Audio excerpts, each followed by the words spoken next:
अस्सलामुअलैकुम एवरीवन। आज हम बनाने जा रहे हैं लाल मसूर की दाल, वो भी बिल्कुल सिंपल और इजी रेसिपी के साथ। तो मेरे साथ रहिए और वीडियो को एंड तक देखते रहिए किस तरह से लजीज लाल दाल बनकर तैयार होती है। यहाँ पर मैंने आधा कप ली है मसूर की दाल यानी कि लाल दाल ली है और ये बिल्कुल चुनी हुई तैयार है। आप देख सकते हैं आधा कप दाल। और यहाँ पर मैंने पतीले में लिया है 1.5 गिलास पानी। डिम आंच पर दाल को गलाने के लिए इतना पानी बहुत काफ़ी है। हम बिल्कुल डिम आंच पर दाल को पकाएंगे। अब इस पतीले में मैं डाल रही हूँ दाल धुली हुई। ये बिल्कुल धुली हुई दाल है जो कि मैं इसमें डाल रही हूँ। आप देख सकते हैं मैंने पानी से धो ली है दाल को। और अब इसमें शामिल करूँगी 1 टेबल स्पून नमक। आप अपने जायके के मुताबिक नमक डाल सकते हैं इसमें। साथ ही डिम आंच पर दाल को पकने देंगे। और अब इसमें डालूंगी 1/2 टेबल स्पून हल्दी पाउडर। इसे मिक्स कर देंगे अच्छी तरह इसमें। और अब यहाँ पर डालूंगी मैं 1 टेबल स्पून के करीब सुर्ख मिर्च पाउडर। इसे भी इसमें मिक्स कर देंगे। 1 चमची लिए सुर्ख मिर्च पाउडर। और अब यहाँ पर लूँगी 1/2 टेबल स्पून धनिया, पिसा हुआ धनिया है ये। इसे भी इसमें मिक्स कर देंगे। पिसे हुए धनिया को साथ साथ दाल को डिम आंच पर पकते भी रहने देंगे।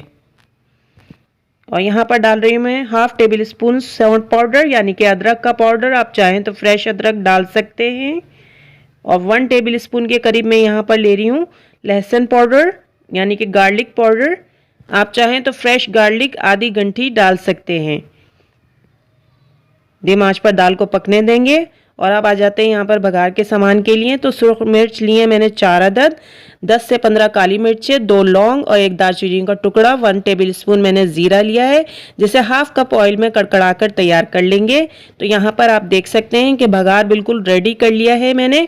1/2 कप ऑयल में ये सारे मसाले डालकर इनको अच्छी तरह से पका लिया है, यानी कि यह यूँ कहें कि अच्छी तरह सेक लिया है। हमारा तड़का, हमारा बघार बिल्कुल रेडी हो चुका है। आप चाहें तो देसी घी वगैरह में भी दे सकते हैं। बघार को थोड़ा ठंडा होने देंगे, दाल की तरफ आ जाएंगे। तो दाल आप यहाँ पर देख सकते हैं कि पक रही है हमारी। ज़रा इसे हम चलाकर भी देख लेते हैं।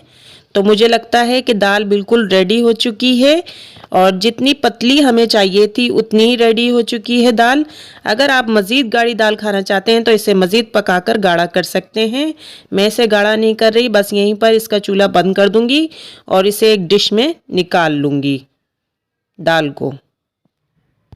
अब इस रेडी हुई हुई दाल को मैंने डिश में निकाल लिया है और इसे थोड़ी सी देर जो है मैं ठंडा होने दूंगी ताकि भाप थोड़ी कम हो। तो फिर मैं इसमें ऊपर से बघार शामिल करूं।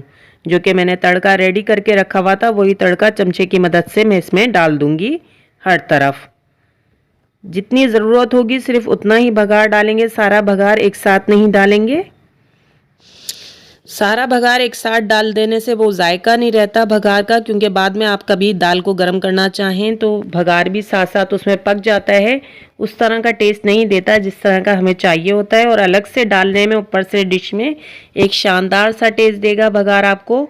तो मैं तो कोशिश करती हूँ कि इसी तरह बघार डालूँ डिश के अंदर। तो आप देख सकते हैं यहाँ पर शानदार सी लाल दाल बघार के साथ बिल्कुल रेडी है। इतनी शानदार बनकर तैयार होती है, बहुत जल्दी बनकर तैयार हो जाती है ये। अब एक प्याज जो है मैंने यहाँ पर फ्राई की हुई है, मेरे पास मौजूद है, वो मैं ऊपर से डाल दूँगी ताकि इसका मज़ीद शानदार सा जायका जो है वो हमें आ सके। शानदार सी ये लाल दाल बिल्कुल रेडी हो चुकी है यहाँ पर खाने के लिए। आप इसे बॉइल्ड राइस के साथ, चपाती के साथ ट्राई कर सकते हैं। उम्मीद है आपको हमारी ये आसान सी लाल दाल की रेसिपी पसंद आई होगी। अगर हमारी रेसिपी आपको अच्छी लगी है तो वीडियो को लाइक कीजिए, चैनल को सब्सक्राइब कीजिए, शेयर कीजिए वीडियो को और कमेंट्स में अपनी राय का इजहार करना बिल्कुल मत भूलिएगा कि कैसी लगी हमारी लाल दाल की ये रेसिपी आपको। Thanks for watching. Thank you so much and अल्लाह हाफिज़।